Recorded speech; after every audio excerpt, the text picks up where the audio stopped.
তিনি ছিলেন মধ্যম আকৃতির সুঠাম দেহের অধিকারী একটি মানুষ। তার চুলগুলো ছিল ঘাড় পর্যন্ত প্রলম্বিত, হালকা হালকা কোঁকড়ানো। তিনি যখন চুলের ভিতরে তৈল দিয়ে আছড়াতেন, মনে হতো মৃদুমন্দ ঢেউ দেখা যায়। তার কপাল ছিল চওড়া, ভ্রুগুলো ছিল জোড়া ভ্রু, ধনুকের মতো বাঁকা।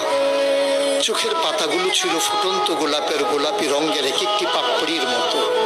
তিনি কখনো বা যখন চোখের পলক ফেলতেন, মনে হতো মৃদুমন্দ বাতাসে গোলাপ পাপড়ি যেন দোল খাচ্ছে। তার চোখের সাদা অংশ ছিল রক্তিমাভ সাদা, কালো অংশ ছিল কৃষ্ণ কালো। তার নাকটা ছিল খাড়া, নাকের ছিদ্রগুলো ছিল ছোট ছোট। নাকের নিচে ছিল সরু চিকন গোঁফ, গোঁফের নিচেই সেই গোলাপি রঙের ঠোঁট। তার ঠোঁটগুলো যখন কখনো বা মুচকে হাসতো, গোটা পৃথিবীর মানুষ অবাক বিস্ময়ে দেখতো গোটা পৃথিবীতে যেন বিজলি চমকিয়েছে।